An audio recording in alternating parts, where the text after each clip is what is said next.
Welcome to the Prayagraj institute. आज हम लोग बात करेंगे जीएस के अति महत्वपूर्ण प्रश्नों के बारे में। जीएस के संदर्भ में हम लोग बात करेंगे सामान्य विज्ञान के प्रश्नों के बारे में। हमारे सामने जो पहला प्रश्न ये है कि प्रकाश तरंग किस प्रकार की तरंग है। आपको बताना है कि जो लाइट वेव होती है, प्रकाश तरंग होती है, वो किस प्रकार की तरंग के अंतर्गत आती है। तो यह आती है अनुप्रस्थ तरंग के अंतर्गत, मतलब ट्रांसवर्स वेव के अंतर्गत आती है क्या, प्रकाश तरंग। अब हम बात करेंगे दूसरे क्वेश्चन के बारे में। प्रकाश के विद्युत चुंबकीय स्वरूप की खोज किसने की। तो प्रकाश के विद्युत चुंबकीय मतलब जो इलेक्ट्रिक जो प्रॉपर्टी है, इलेक्ट्रोमैग्नेटिक प्रॉपर्टी है, इसकी खोज किया था मैक्सवेल ने। ऑप्शन नंबर सी इसका करेक्ट आंसर है। अब इसी क्रम में हम तीसरे प्रश्न की तरफ बढ़ते हैं। हमारे सामने जो तीसरा प्रश्न है कि प्रकाश विकिरण की प्रकृति होती है। तो आपको बताना है कि जो लाइट रेडिएशन होता है उसका नेचर कैसा होता है, तरंग के समान होता है कि कण के समान होता है, या तरंग एवं कण दोनों के समान होते हैं। यहां पे जो सही उत्तर है ऑप्शन नंबर सी, तरंग एवं कण दोनों के समान होता है। देखिए जो लाइट है वो दोनों तरीके से बिहेव करती है, तरंग और कण, मतलब वेव एंड पार्टिकल दोनों का नेचर है। अब हम बात करेंगे दूसरे क्वेश्चन में। प्रकाश का वेग अधिकतम होता है। आपको बताना है कि मैक्सिमम वेलोसिटी जो है लाइट की वो किस में होती है। तो निर्वात में, वैक्यूम में सबसे ज्यादा होता है। ठीक है, जो निर्वात है उसमें प्रकाश की गति सबसे ज्यादा होती है। और अगर निर्वात में प्रकाश की गति की बात किया जाए तो 3 लाख किलोमीटर पर सेकेंड इसकी स्पीड है। अब हम बात करेंगे अगले प्रश्न में। अगला प्रश्न यह है कि पूर्ण आंतरिक परावर्तन होता है जब प्रकाश होता है। ठीक है, तो पूर्ण मतलब टोटल इंटरनल रिफ्लेक्शन के लिए जो कंडीशन है वो क्या होनी चाहिए, सघन माध्यम को आपतन कोण से अधिक के साथ। ठीक है, फिर से देखिए इसमें जो है सघन माध्यम को और आपतन कोण से अधिक के साथ अगर ये कंडीशन है तब जो है आप पूर्ण आंतरिक परावर्तन की घटना को देख सकते हैं। हमारे सामने जो अगला प्रश्न है कि इंद्रधनुष किस कारण से बनता है। तो इंद्रधनुष के बनने का जो कारण है वो है अपवर्तन और परावर्तन। दोनों जो कंडीशन है वो दोनों जो है वो फेनामेना होते हैं, अपवर्तन और परावर्तन। इन दोनों फेनामेना की वजह से जो है इंद्रधनुष बनता है। ऑप्शन नंबर डी इसका सही उत्तर है। अगला प्रश्न हमारे सामने यह है कि प्रकाशीय फाइबर जो ऑप्टिकल फाइबर होता है वो किस सिद्धांत पर कार्य करता है। तो ऑप्टिकल फाइबर कार्य करता है पूर्ण आंतरिक परावर्तन पे, टोटल इंटरनल रिफ्लेक्शन के प्रिंसिपल पे काम करता है ऑप्टिकल फाइबर। अगला प्रश्न, किसके कारण आकाश नीला दिखाई देता है। ठीक है, आपको बताना है कि किसके कारण जो है आकाश नीला दिखाई देता है। तो यह है स्कैटरिंग, प्रकाश के प्रकीर्णन, जो स्कैटरिंग ऑफ लाइट है उसकी वजह से आकाश जो है ब्लू कलर का दिखाई पड़ता है। हमारे सामने जो अगला प्रश्न है कि इंद्रधनुष के किस रंग का विक्षेपण मतलब जो डिफ्लेक्शन है वो सबसे ज्यादा होता है। तो देखिए सबसे ज्यादा जो डिफ्लेक्शन होता है वो बैगनी रंग का होता है। ऑप्शन नंबर ए। वाहन पीछे से आने वाली वस्तुओं को देखने के लिए किसका प्रयोग करते हैं। ठीक है, जो मोटर होती है, मोटर व्हीकल होती है, उसके पीछे का सीन देखने के लिए जो शीशा लगाया जाता है वो कैसा होता है, ये आपको बताना है। तो यहां पे जो सही उत्तर है उसमें इस्तेमाल होता है उत्तल दर्पण। Option number C. दाढ़ी बनाने के लिए काम में आता है, दाढ़ी बनाने के लिए अवतल दर्पण का इस्तेमाल करते हैं। ऑप्शन नंबर ए। पानी में हवा का बुलबुला वैसे ही काम करेगा जैसे, आप यहां को बताना है को कैसा काम करेगा। तो ये कॉन्केव लेंस की तरीके से काम करता है, अवतल लेंस की तरह से। Option number D.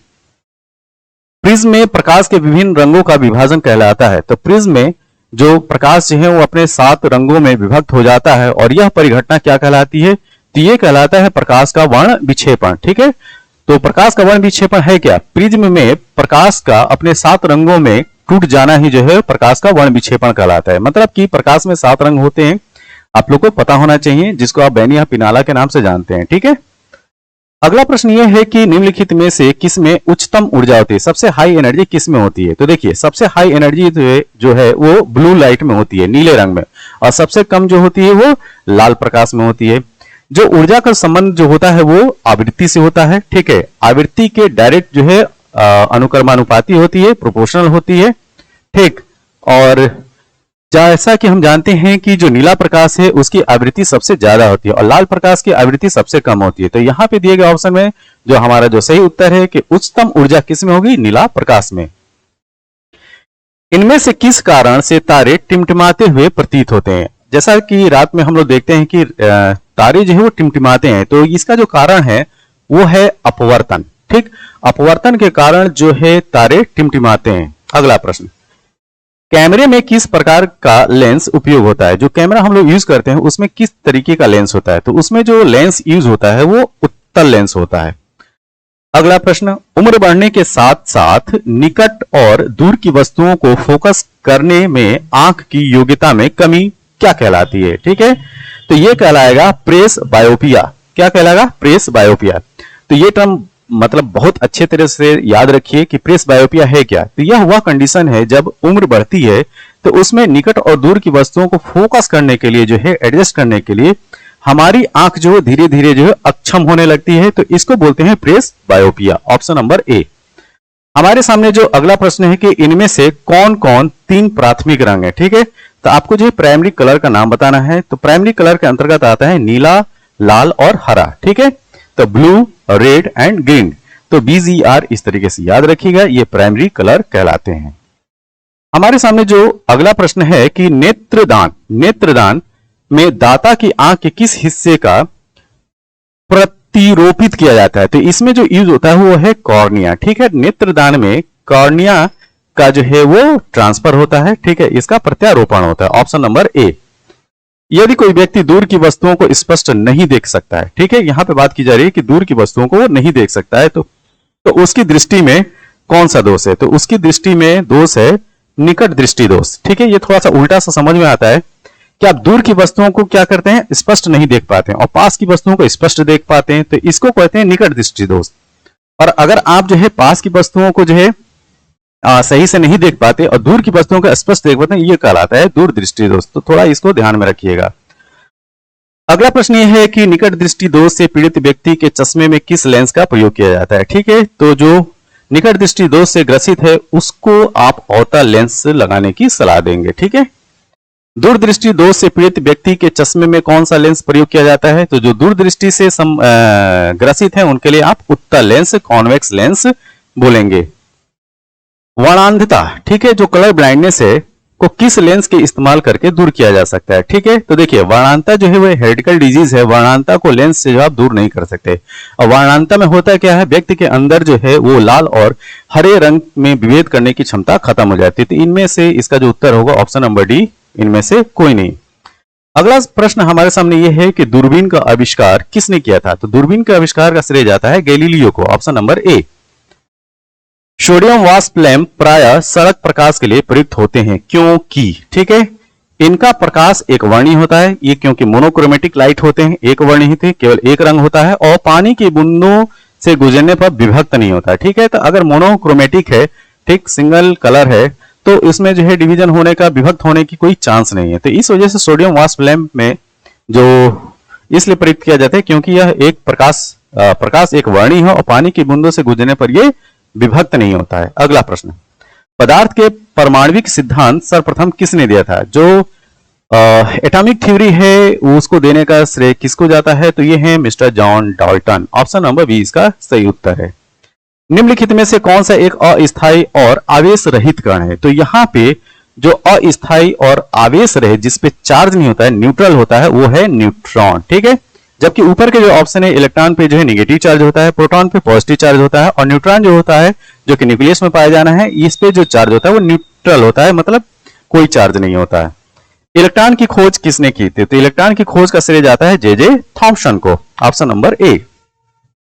प्रोटॉन की खोज किसने की? तो प्रोटॉन की खोज का श्रेय जाता है रदरफोर्ड को।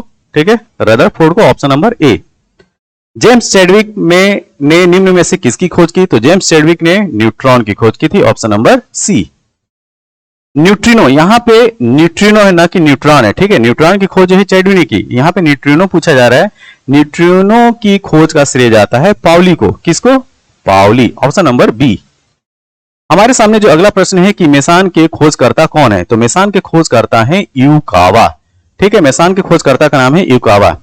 रेडियो धर्मिता की खोज किसने की थी? तो रेडियो एक्टिविटी की बात की जा रही है, तो रेडियो धर्मिता की खोज का श्रेय जाता है हेनरी बेकरेले का। Option number B.